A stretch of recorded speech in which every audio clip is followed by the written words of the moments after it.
Welcome back to Man vs. Meeple, the show where we talk about everything board game related. Today we're going to be talking about The Fog of War, a brand new game from Stronghold Games. It is a World War II recreation of the Western theater of war. With bluffing. All about bluffing. And this game really, really shines because of the bluffing. It's really Absolutely. The game is really built around the bluffing aspect. So, David, this is a cool game. I mean, we played it a couple times now, and it's got some things that we like and some things that we don't like so much in gaming. We will have some pros and cons for sure on this one. Yeah. I was really intrigued by this one, though, because once I found out it was bluffing, that's what intrigued me. Because at first I heard World War II, I saw this map, and I thought, this is generally not going to be my cup of tea. Right. But then I heard bluffing, and I understood how this operations wheel works. Yeah. And I was really, really intrigued. Yeah. So basically, guys, this game is a dudes on the map game. That's typically what it is, except it doesn't have any dudes on the map. Everything is done with cards or operation cards, army cards, which have your planes and your ships and your tanks and your infantry people. Right. The game is comprised of a map, and this is Western Europe.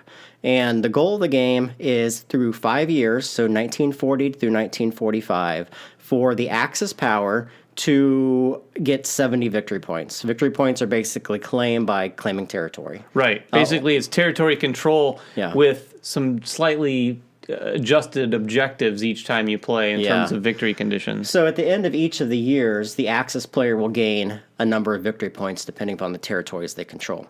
The Allied players' goal is to control both Berlin and Ruhr, which are the two main Axis theaters of power in Germany for the most part. So there's a bit of asymmetry going on there because both players are obviously it's territory control or area control, but the objectives are slightly different. So if you're playing the Axis, you're trying to spread out as quickly as possible all over the place. Right. Whereas the Allied forces are a little bit more surgical in what their goal is, which is kind of interesting. I like that sort of thing. You know, added to this game, it got more and more interesting to me. Right. So if either one of those two goals are met at any time during the game, one of those two sides wins. The other way the players can win is if the Axis player, at the start of the game, they'll get 6 cards that say victory on them. And these cards represent 6 different provinces in the game. They're always the same 6. However, the Axis player will pick 3 of these randomly. They'll look at those 3 and pick 2 of them that they want to try to control through the course of the game. They're going to place both of these underneath their very small player board, and if at any time during the end of the game, if neither one of those conditions or previous conditions were met by 1944, they're going to reveal both of these. If both of these are controlled by the Axis player, they win. And there's no way in the game for the Allied player to see what these two are. Right. They're basically guessing. That is a cool extra layer to the Axis side as well, because if you want to go in for the long haul, and you thought, okay, I'm not going to score the 70 victory points, I'm going to be in here for the duration, you can really just focus on protecting those 2 territories. And that's where the bluffing begins. Right. Because the Axis player is picking those 2 cards, and the Allied player doesn't know where those are. So at a certain point in the game, both players are going to know, okay, we're going to go through to the end of this. That's when the Allied player needs to start thinking, what's he trying to protect the most? Right. To better understand the game, we have to understand the way the game sets up. So let me walk you through how the game sets up.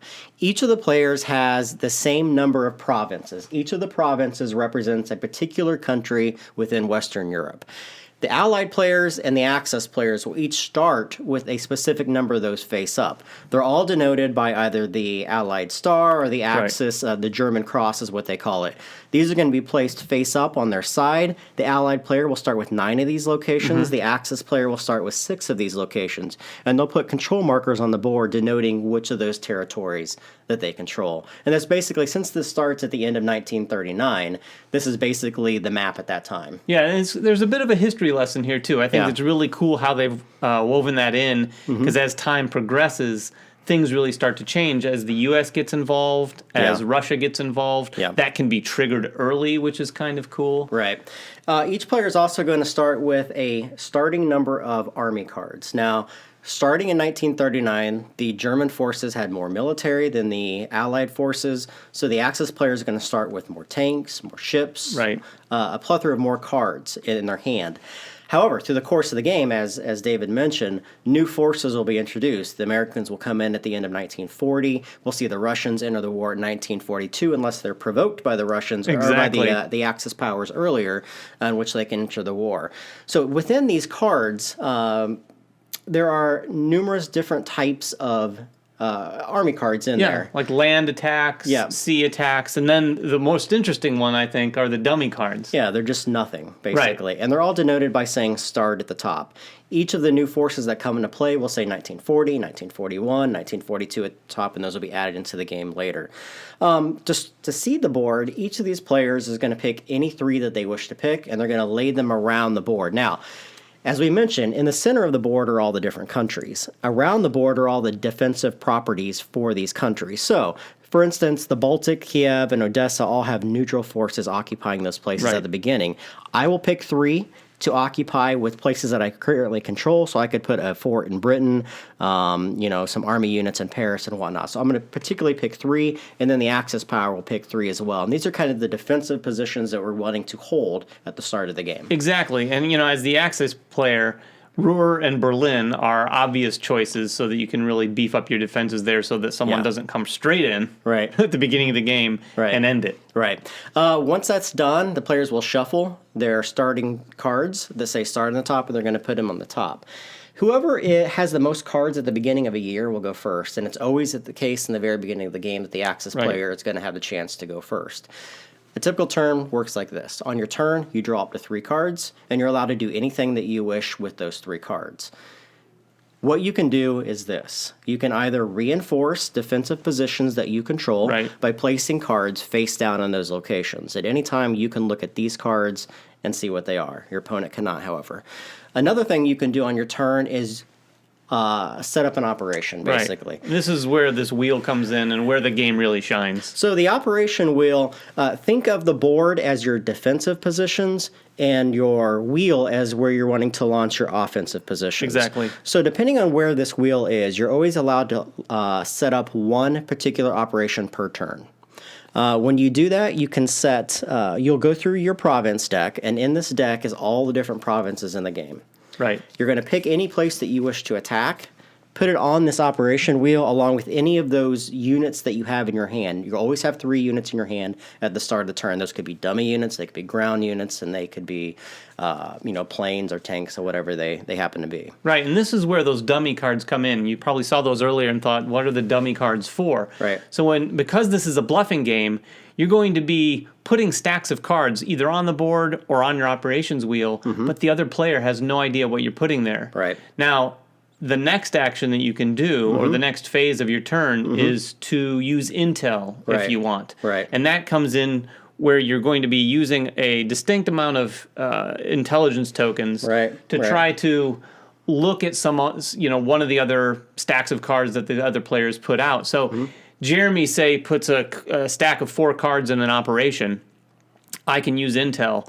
Now, here's the rub. I can use intel, then Jeremy can counter that intel, and there's a bit of almost like a bidding situation that goes on. If I ultimately win that, and Jeremy doesn't want to use anymore, I can then take his operation, randomly take half of the cards rounded down out and look at them. So here's the thing. He might have put 2 dummies in there. I might pull those 2 dummies, and now I know nothing about his operation other than it's maybe weaker than I thought it might be. Right. But if you don't draw the territory, you have no idea where the operation's taking place. And the other great thing is the person whose territory or whose operation you're pulling from has no idea what they just saw of yours. right. There's a lot of having no information in this game, just like the strategy that goes on in war. Yeah, it's incredibly thematic in that way. So at the start of your next turn, this wheel will actually turn. And the wheel signifies not only can you only launch one operation, but the longer that you let that operation mature, the more powerful it becomes. Right. At the very beginning, you can't launch it at all. Yeah, you can play it, but not launch it. You can't launch it. And then the third time it comes around, if you attack, and it's only been 3 rounds matured, the defender gets a +1 defense, and you actually have to let it go around to the A +1, which Right. is an advantage to you. Exactly. When you attack. Again, thematically, that's really cool because Yeah. that whole concept of letting a plan mature. And of course, as you're letting it mature on your turns, you can add to it. Yeah. So you can put more and more cards into that. Yeah. So, like I said, you might take a peek at someone's operation, but you can also take a peek at some of their fortified territories. right. And it's the same situation. You might look at this thing and find a dummy card, so you don't really know what they have there defensively or not. Or you Right. might look there and see a tank with a 3 on it, which Right. means maybe they're pretty fortified. That's right. When you finally decide you want to launch the operation, it's also done during your turn. You physically turn over all the cards in that operation. You add up all the power, depending upon either if it's a continent or a landmass or if it is water. Some things only add their power depending upon if they're on a landmass Right. or if they're in the water, such as fortresses and so forth. And then you're going to total up the defenses of the place that you're attacking, right? And there's 4 different outcomes. Yeah. So you can either a total win is when the attacker doubles the defense power. Yeah. Right. And then there is a quagmire if it's not a total win. Yeah, if you've not quite doubled it, Right. but you've exceeded it. Right. There is a defeat when the attacker attacks the defender but has less than, and then there's a rout when the defender has more than double the attacker's Right. power. And there's all kinds of different conditions that happen when that happens. Right. As far as outcomes, Exactly. as exactly. when they happen. That's where the game gets a little more complicated when Right. you're figuring out those battles. Right. So some of those cards will stay in the defensive position. Some of them will come into your operation win, which will get redistributed at the end of the year. Yeah, and the so cards forth. basically, to put it shortly, get redistributed. You lose some, you keep some. Yeah. Both sides. Even in a win, you were going to lose some forces. Right. So Again, though, thematically, it's really interesting, especially when it's a quagmire. Right. Because it really starts to underscore the long, drawn-out That's right. aspect of Yeah. war. Yeah. The quagmire, both people lose a few cards. Right. And then you're basically, every round, reinforcing that territory if you choose, Yeah. until that territory is won or lost. Right. So players are going to keep drawing up to 3 cards at the start of their turn, using their cards in a variety of different actions, using intel, until the players are both out of cards in their draw deck and out of their hand. That's going to signify the end of a year. Some new forces will come in, depending if you're playing the Axis powers, the Allied powers. And then you're allowed to do a variety of different things. This is another cool portion of the game. At the end of the round, depending on where you have your operations on your board and where you have defenses, you're allowed to go through each of these different territories and pull them back in to your hand and into your draw deck. If you Right. decide that you want to redistribute those tanks and those ships Yeah. and those operations, because you don't think they're gonna be- Thematically, giving up your foothold in a certain territory, Right. and like cutting your losses somewhere in order to gain some of those resources back. Because Right.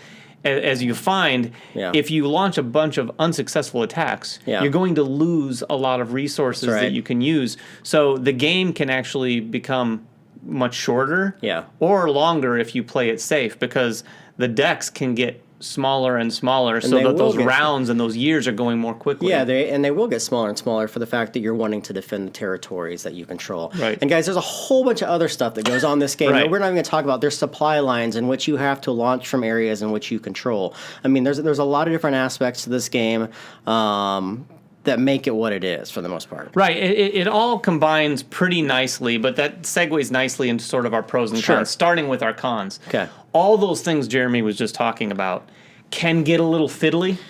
There's a lot of little if-then rules that you have lot of those. to really read this rule book, and you really have to understand the game before you play it. Because if you just jump in and think, we'll learn as we go, it's really not going to happen with this game, because there's a lot of things you'll probably miss. Yeah, fiddly rules is one of the things. The rules aren't the best written either. I know you didn't have a chance to read them. I did not. But it is basically a wall of text with, I mean, this looks like an old World War II Right. game from years ago with just walls of text. Exactly. I mean, it's not the easiest thing to understand, and I had to read through it numerous times. And then you even have charts on the back that kind of walk you through the specifics of those. If this happens, this happens. For instance, if Paris falls, the Allied players lose a lot of other Right. territories. There's that go some along with very, it. very specific scenarios where Yeah. if this happens to occur, you must do this. Yeah. So it takes a while to get familiar with all of those things. And Right. if there is a more visual sort of checklist of those things that you can sort of like just check at at a certain point in each year, it would probably help. With that said, all of those details are also, on the other hand, what make the game really cool and thematic. Yeah, exactly. The other thing I would say, and a con for me, is the graphic design. I don't like this graphic design at all. I would think that if they spent a little more time making the game more visually attractive, that it would draw in a lot more people. This game, to me, looks like something that came out of the 1980s. It does. I don't know if it's the color choice or just some of the graphic design, like you said, but it does have a bit of an old school vibe to it. Yeah.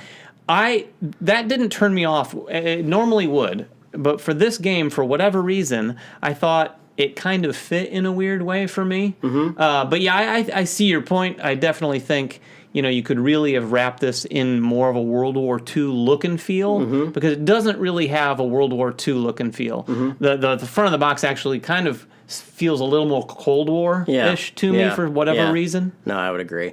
Having said that, I think those are our cons. Do you have any other cons? No. The pros in this game, the bluffing aspect of this game is remarkably well done. Yeah. It really defines the game. It brings character to a game that's typically all combat and brings some really fun aspects into it and trying to make people or deceive people into what they may believe you're trying to do. It really, really makes this game fun. Now, with that said, the bluffing in this game is the long con style of bluffing. This is not like, what do I have? I don't know. Yeah. It's a long, prolonged aspect of like checking someone's operation, maybe checking it again, then checking over here to see what they've got going on. So there's a lot of different things going on. So when you add that to a bluffing game, it could get a little overwhelming and trying to even remember like, oh, so where did I look and what did I see? Yep. And now I'm looking here. So, but like I said, all of that makes it even more interesting. It really feels like war. And it makes the game very tactile, too, when you're constantly having to look. And when you look, you may understand where they're going, but you may not even have time to react to it, right? Because you may be checking too far into the process where they put 8 cards there, and you're only drawing up to 3 cards every turn. You may only have 2 defenses there and maybe could contribute 1 more. By that point, you're just trying to make the thing go into a quagmire so you can make the process of the war last longer for them. And what's cool about that, too, is just like, the strategy of war, you've got the bluffing on your mind, you flip it over, you might learn something, and then you're struck with, oh, wait a minute, what is he up to? Like, why is he doing what I just discovered, and what kind of long strategy does he have in place that makes this make sense? So then you're trying to figure that out and trying to, you're thinking, okay, maybe that's one of his endgame victory conditions to hold that territory. Right. Or maybe he's trying to work his way over here to Spain. Who knows? But all of that really starts to weigh on your head a little bit. And that's both a pro and a con, because it can really feel like war. The game is kind of a long con of each other to try to figure out who's doing what and where. And I think the map is really well set up, too. I mean, either that's by design choice or just by plain geography. But, the way that the starting units are set up, it makes territories very difficult to get into. Like getting a backdoor into Russia or into the Axis powers into Germany is not an easy thing to do right off the start of the game. And attacking from ocean, which we didn't even mention, is more difficult than one would expect in this game. So it brings defensive powers to those places that are separated by ocean areas. So very smart design game. I think it's well done. I think it could use a graphic overhaul. That's probably my biggest complaint with the game. And it's longer. I mean, this game is going to last probably 2 to 2.5 hours the first time you play it. Yeah, this is definitely something you've got to sit down and nestle in and get ready for. Yep. So, guys, that is The Fog of War by Stronghold Games. Make sure you guys subscribe to our YouTube channel, make comments below, follow us on Twitter, like us on Facebook, and we have about 24 hours left on our Kickstarter. So please support us when you get the chance. Thank you. And check us out next time. Bye-bye. Season 1 of Man vs. Meeple is sponsored by TMG Games, publisher of great games like Yokohama, Guilds of London, and the soon-to-be-released Colosseum.